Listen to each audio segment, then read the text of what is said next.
I remember coming up, it was really about the skill. It was about the amount of time somebody has put in the skill, and maybe that, I don't know. It's the guys that I met along the way. It was just how they beat on their craft, and that was the conversation. The 10,000 hours that they put in. Yeah. But you got to give it up for the young kids. They fail fast. Yeah. On the flip side, I think these guys fail fast. They go. We overthink. You know what I mean? And I'm an overthinker. I learned not to overthink by keeping these guys around me. You know what I mean? Here's a picture. Now I'm spending 2 hours thinking about the caption. And then you're like, which edit is the one I must go with? And the new cats just go, lady, and put a fire emoji. Yes. Emoji right next to that and move on. Yeah. I love that. Yeah. Which I think, if you look at your son, they don't think. They just do. They just be. And I think maybe it is the overthinking thing. It is the overthinking. When I was coming up, I met a life coach, changed my life, and I learned act despite thinking and feeling. Go. You gotta jump. And every time I won is when I jumped, 702. The upside of failure. Sometimes failure is the foundation of greatest success stories. Khuli, you're here. Finally.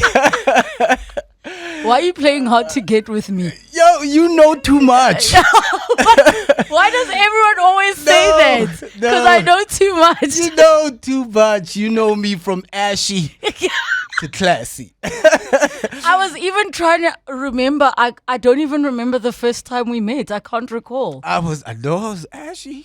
Were you ashy? Was it that far back? It was tough.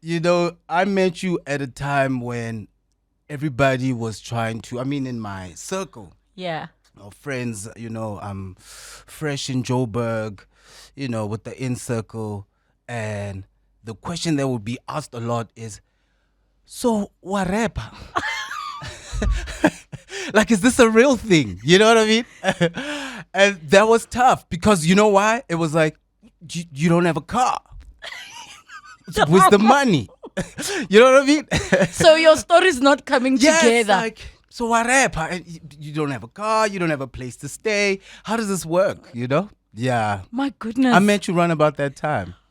But you always showed me love. Like, consistent. I hope so. Yeah. I hope so because it's so fascinating that now we're talking about being parents to toddlers and how they're terrorizing us. Yo. Relebogile, I don't have enough baby proofing for that baby. I can't afford it. Can he get his act together? I was just like, bro. I've given my son notice. At 5 years old, you and your nanny need to get your own place. You need to move out and have your own place. But I feel like, you mentioned that I met you when you were the ashy Khuli, right? Ashy, no car, where like we would be bumping into one another, like just trying to get to gigs to watch people performing, to see people live on stage, like to be from the volume, to be in the volume. And like, I remember that time there was what is that open rooftop bar place in Brom? And it had a time when was it Cat's Pajamas? No, not the one in Melville. It was in, oh my gosh, I will have to remember, but I specifically remember being there at a time where the Who's Who was there. Yeah, like, I think Mr. Selwyn was big at that time. Yeah. He was there, and I just wanted to be out. And I think I was there with Sizwe Komo. He had just come out on MTV, and I was working at Red Pepper, also starting out. But we just wanted to be outside. Do you feel like that feeling is still there, like as creatives, of people just wanting to absorb the culture, to be within?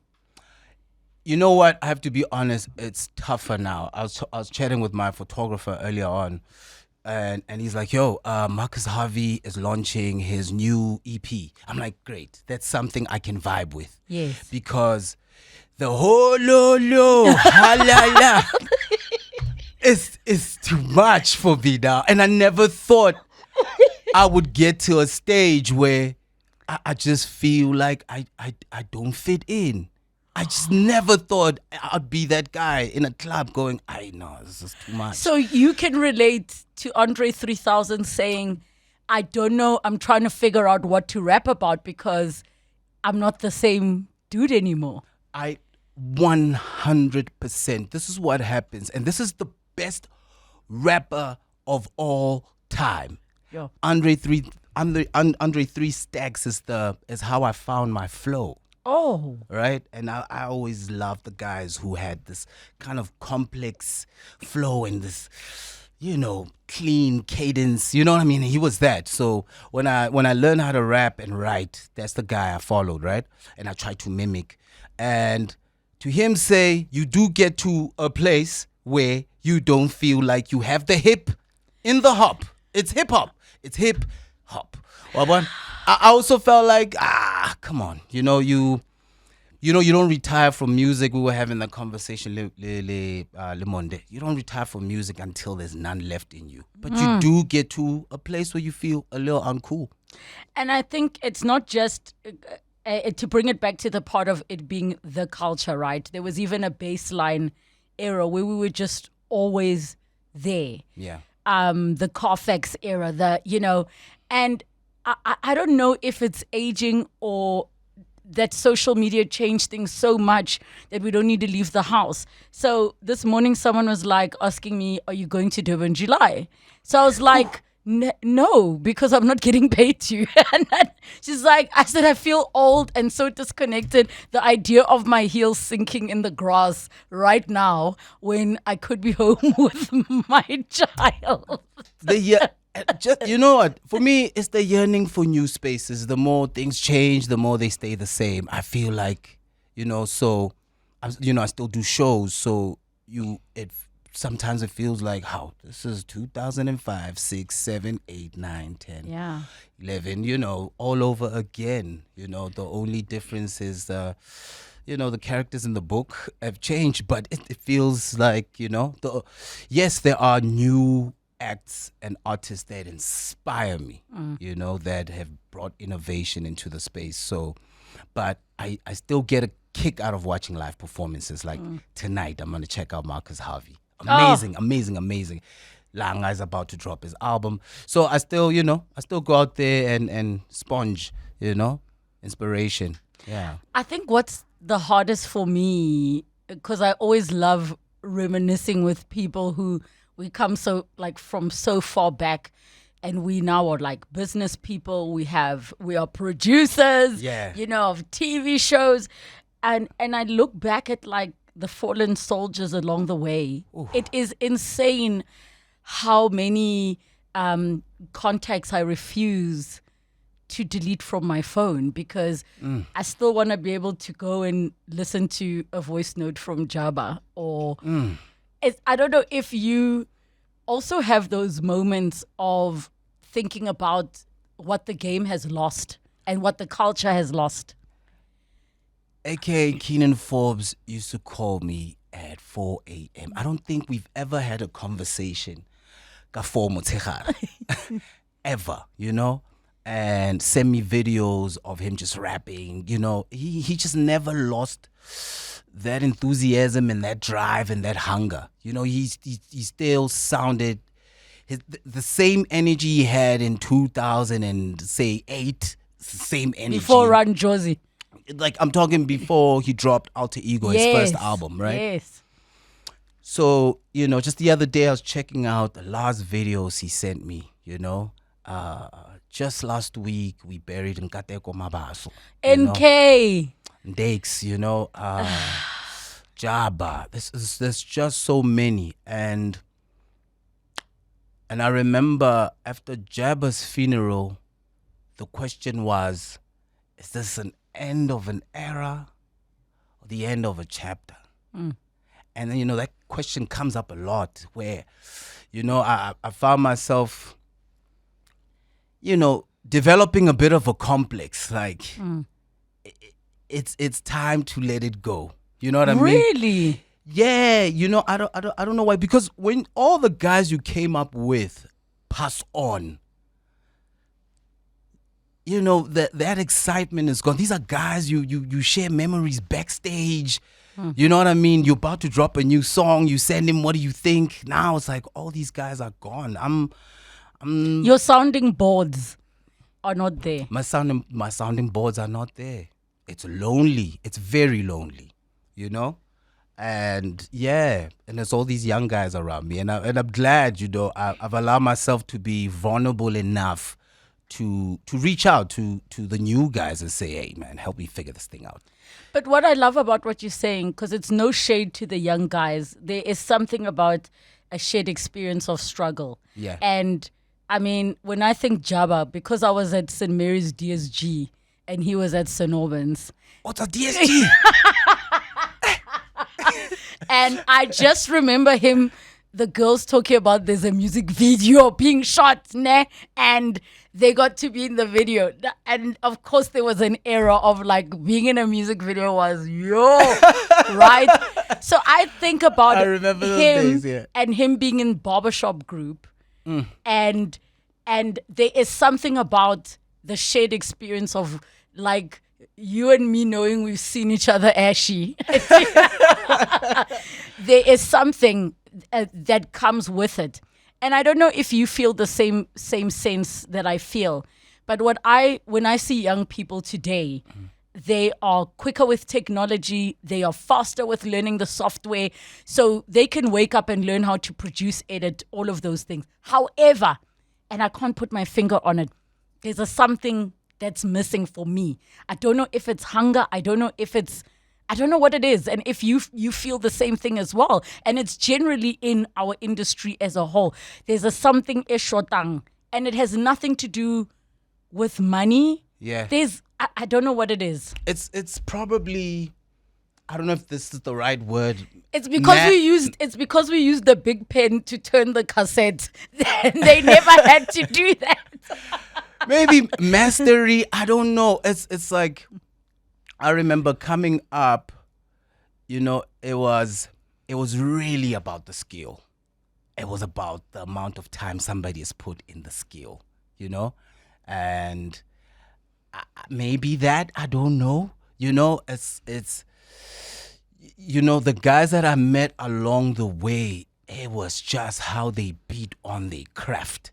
And that was the conversation. The 10,000 hours that they put in. Yeah. But you got to give it up for the young kids. They fail fast. Yeah. On the flip side, I think these guys fail fast. They go. We overthink. You know what I mean? And I'm an overthinker. I learned not to overthink by keeping these guys around me. You know what I mean? Here's a picture. Now I'm spending 2 hours thinking about the caption. And then you're like, which edit is the one I must go with? And the new cats just go, lady, and put a fire emoji. Yes. Emoji right next to that and move on. Yeah. I love that. Yeah. Which I think, if you look at your son, they don't think. They just do. They just be. And I think maybe it is the overthinking thing. It is the overthinking. When I was coming up, I met a life coach, changed my life, and I learned act despite thinking and feeling. Go. You gotta jump. And every time I won is when I jumped, I had to. Going solo was terrifying for me. I couldn't imagine myself alone on stage or doing 3 verses on a song, touring alone. I came up in a band, and in the band I was the very shy, very quiet. I said nothing on those interviews. Run back those tapes. As proof. I just echo. You just see me echoing every word Toadie is saying, and I had to find my own voice, my own individual, my own style, and that creative process was amazing. It changed my life.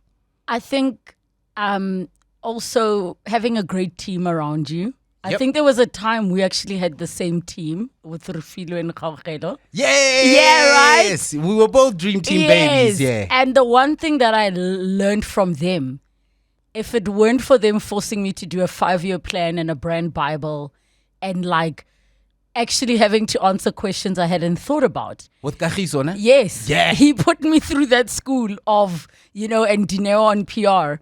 And just because somebody mentioned in an interview, by Mo Flav at YFM, like, they're like, you sound good on radio. So Kgagelo's like, write it down. Where do you want to go? And I was like, I don't know if I'm music. I think I like to. It's like, write it down. Oh, so you weren't on radio then? No, it was never even a thought in my mind until they sat me down to do the 5-year plan. But the point I'm trying to make is, I think your career's been fortunate enough that you had the right people around you. So people that force you, I mean, outside of having accountants and paying SARS bills and whatever's, the people that plant the right seeds in your mind and force you to be accountable to what that looks like. I still have that brand Bible. They forced me to tell them my color scheme. They forced me to tell them the words that represent me, the brands that represent. They forced me to do that exercise. I will never forget in Bryanston at the offices. Yo, I Right? remember that. It's all a Right? blur, but I remember the brand Bible was. But Yeah. not many people now have a team that sits with them to say, okay, now that we have your Bible, this offer's coming. Does it make sense for your brand? It doesn't fit with what we're building. So let's say no.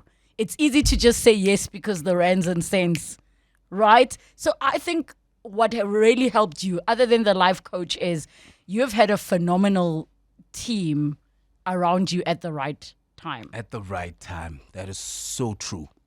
Because I'll be real, I remember a time. I remember a time when I had the squad. And Yes. Squad deep. We call it squad deep. You have a posse. And The entourage that's with you all the the time. entourage, Yes, right? yes. And what happens is that the entourage, yes, it's a beautiful ride. Then, before you know it, everybody is a star, right?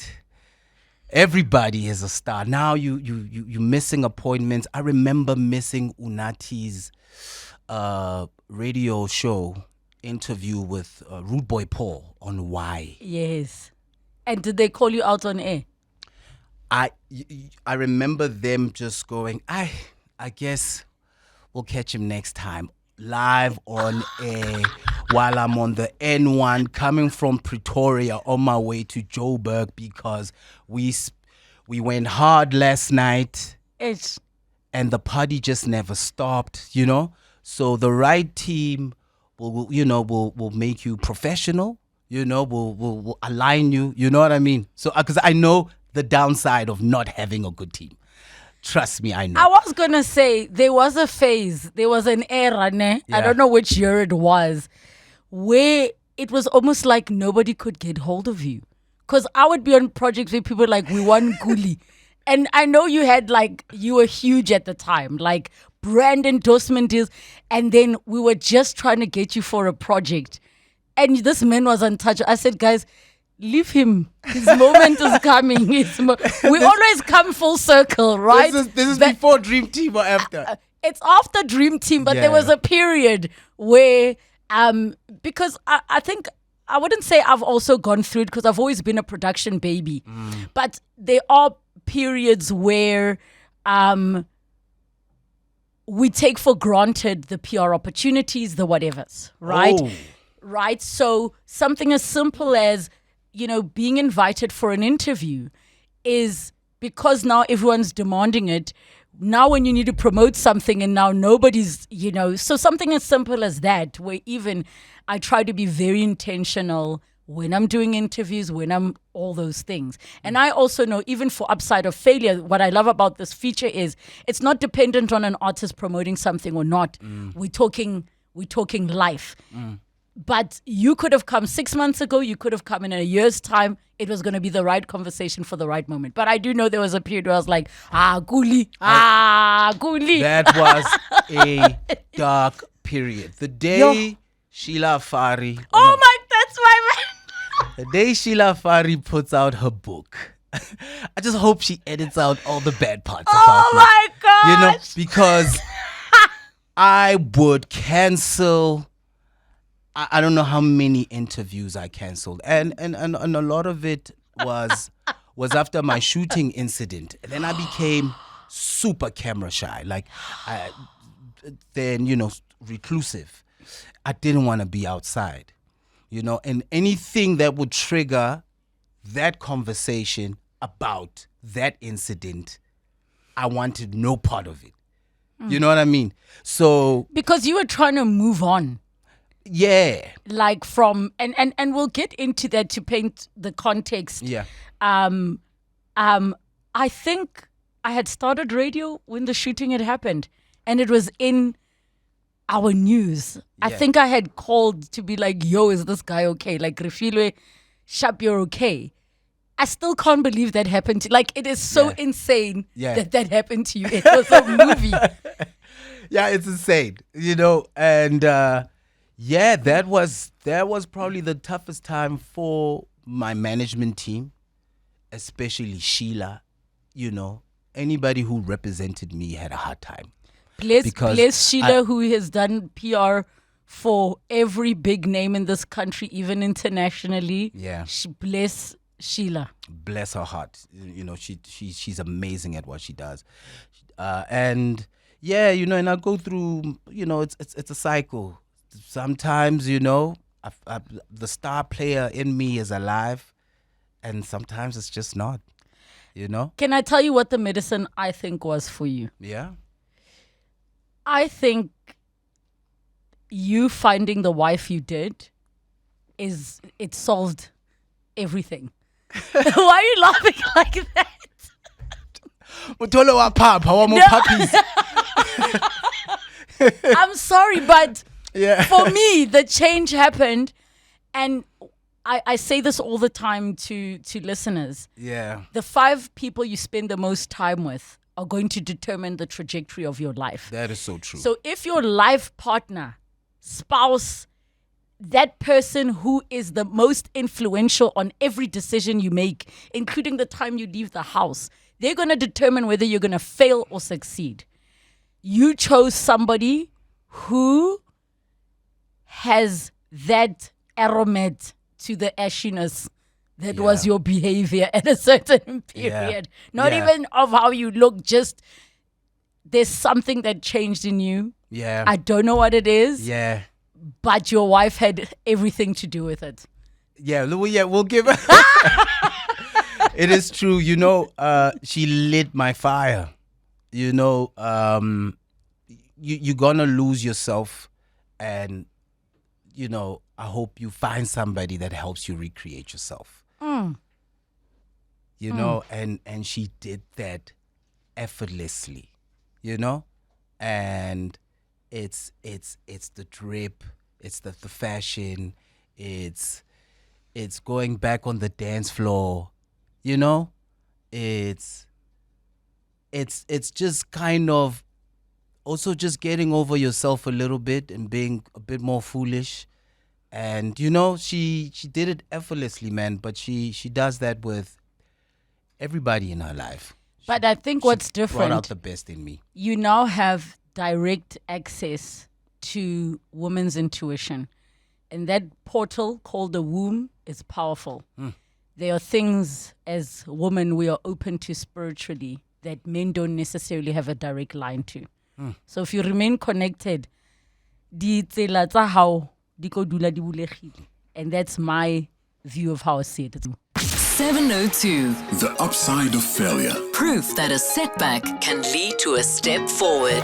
Upside of failure. We're still with Khuli Chana. Give us a call 011-883-0702 and the WhatsApp line 072-702-1702. Let's go straight to the lines. We've got Nomangezi. Hi. Hi, Relebogile. How's it? I'm good. First time calling in your show. Welcome. What do you want to say to Khuli? Oh man, Khuli Lika, it's up daga. Kisha, for how you love? Keeping, but Khuli, I always always get a grade 9. You go like so technically, go and get Dutch Hako hostel. For kilo, one of them are good fellas.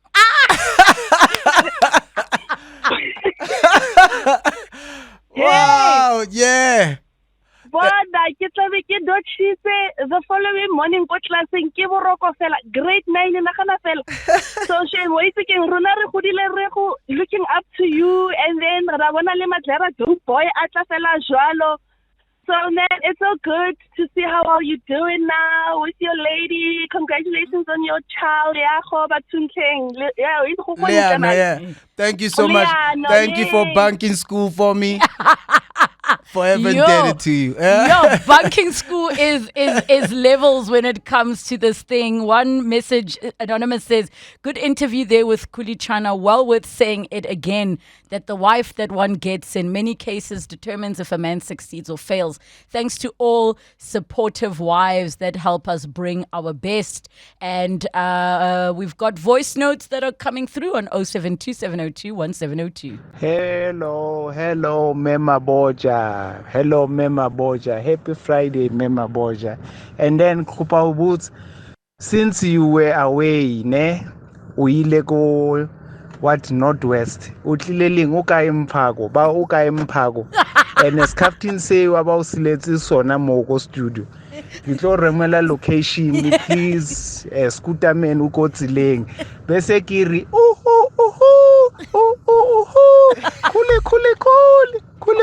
Odotele mo rapper, all I'm about. I'm loving the new song. How does that make you feel? This will never get old. This feeling will never get old, man. You know, and it's moments like these you're reminded why you do what you do. You know, yeah. So yeah, I love it. I have to be honest. Like, it's such a joy for me. Obviously getting to do the interview, but seeing all the guest faces. Yeah. Last week we were with Kurt Darren, and he was getting so much love of people being like, I didn't know your name of that Los Lapi song. Now I know you're the captain guy, and his face. And I was like, I absolutely love that, because it's almost like your inner child is at its just happiest. Yes. I'm a sucker for love. You know what I mean? And you gotta always remember there was a time when all you would do is imagine, right? These moments. Right, that's all I used to just imagine. I remember coming up with Toady, you know, my band member, and I remember him practicing his autograph. So it's like, what do you think? All the way up to watching him sign his first autograph. You know what I mean? And imagining, you know, just radio interviews. I mean, this will never not be cool, you know, and being showered with love from, you know, fans will never get old. So, eish, kyaleboha.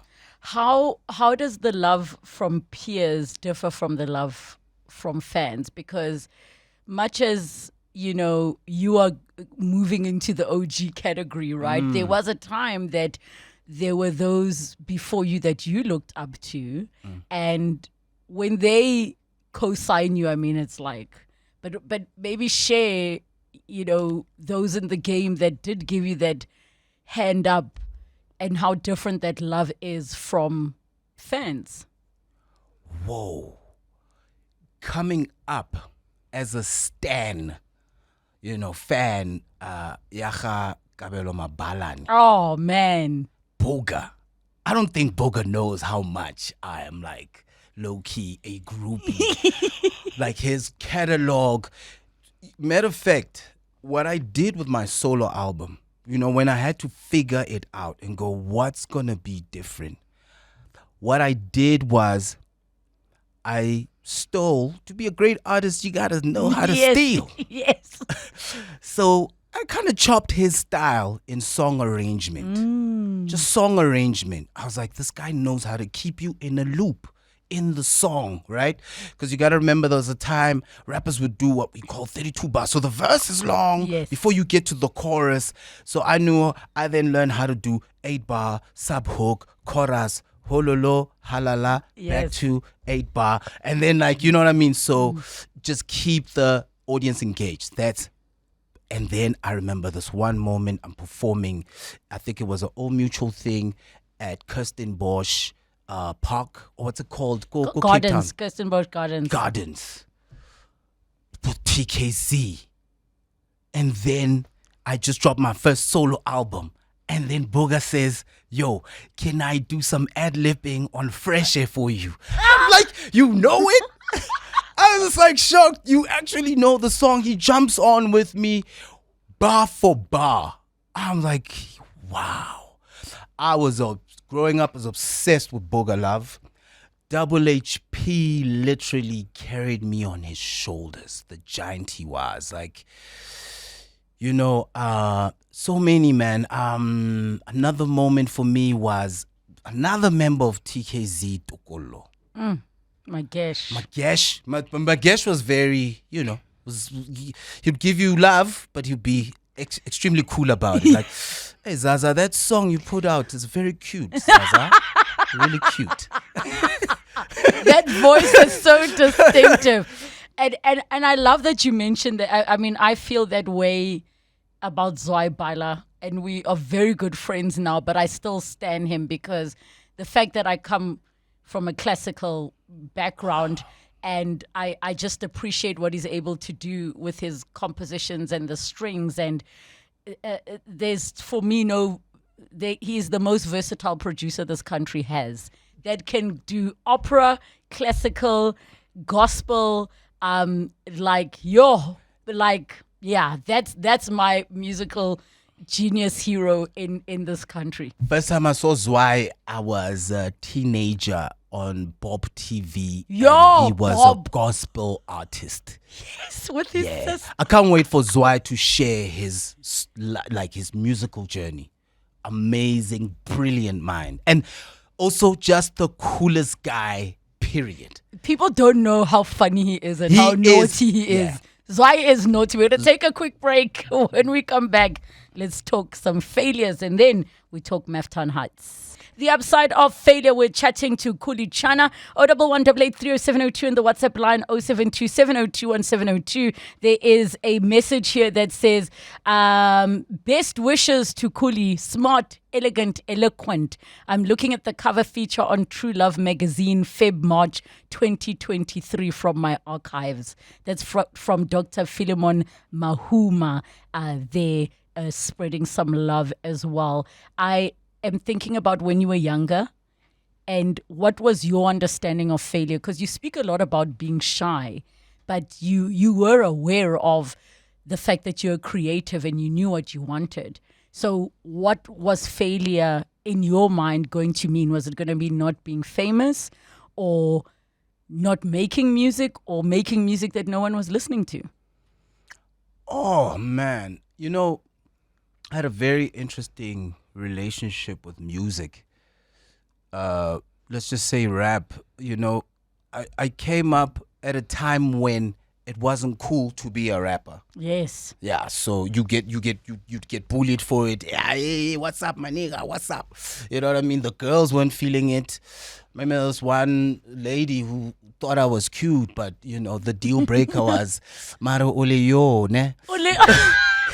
So to bring to context for the listeners, it's the fact that back in the day, rap was considered as you're trying to be American. Yeah, but whereas wannabe. the Kwaito is you are more street and hood. More authentic, Yes, more original. authentic. Yes. Yeah. Yes. So I kept it a secret. Wow. So yeah, rapping was like a secret identity of mine, right? And so failure for me, and I've never shared this, was flunking a grade. And Oh, really? that was my biggest fear and I've never shared this in grade 11. The best and the worst happened to me, right? Grade 11, I become popular. One girl thought I was cute, then it became 2, became 10. Aibo.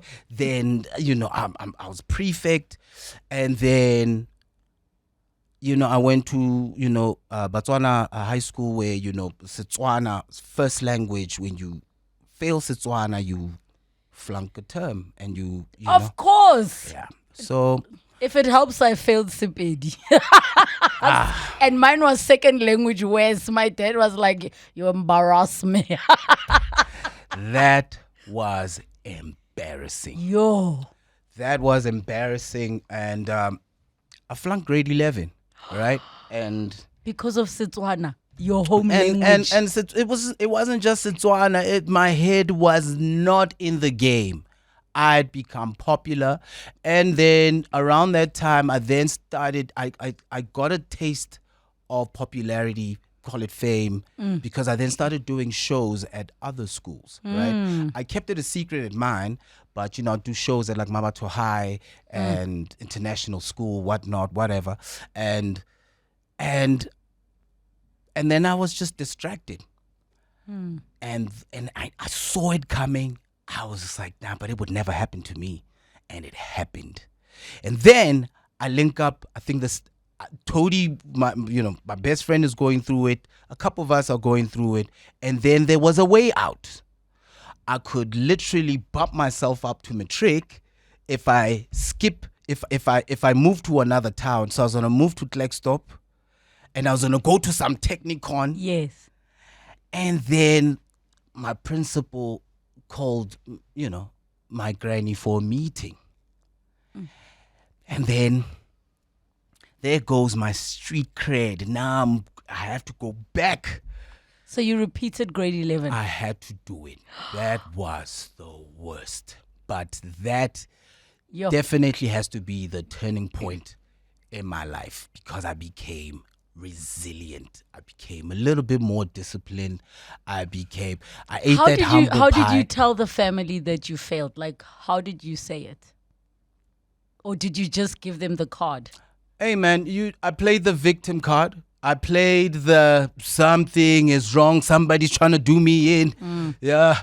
And yeah, but they saw it coming.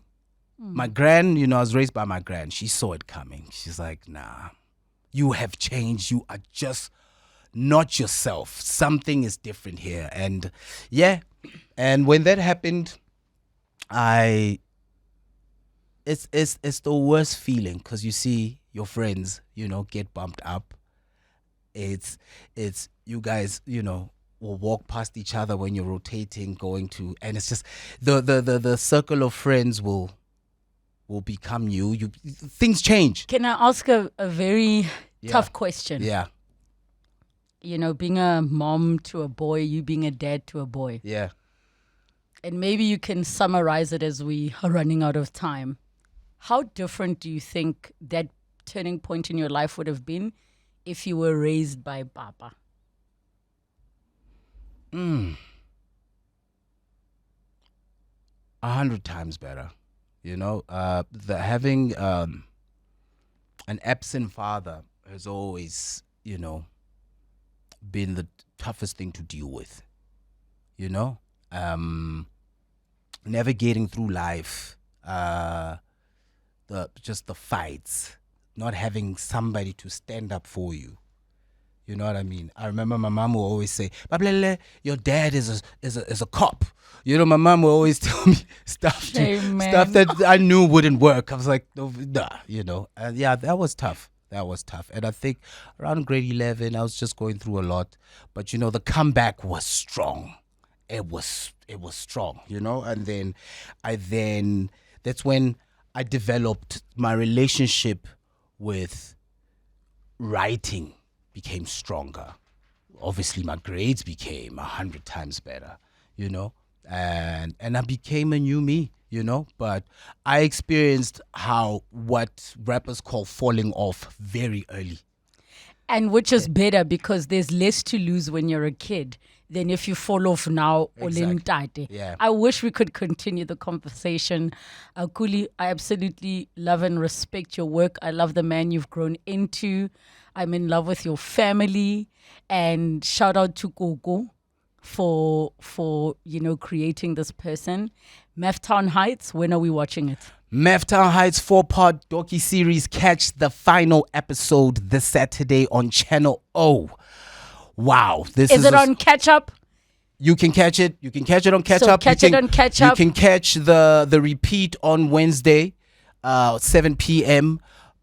This is the finale, all right? If you've missed it, this is going to take you on a trip down memory lane to a story about Mafikeng artists who came to Joburg and changed the game.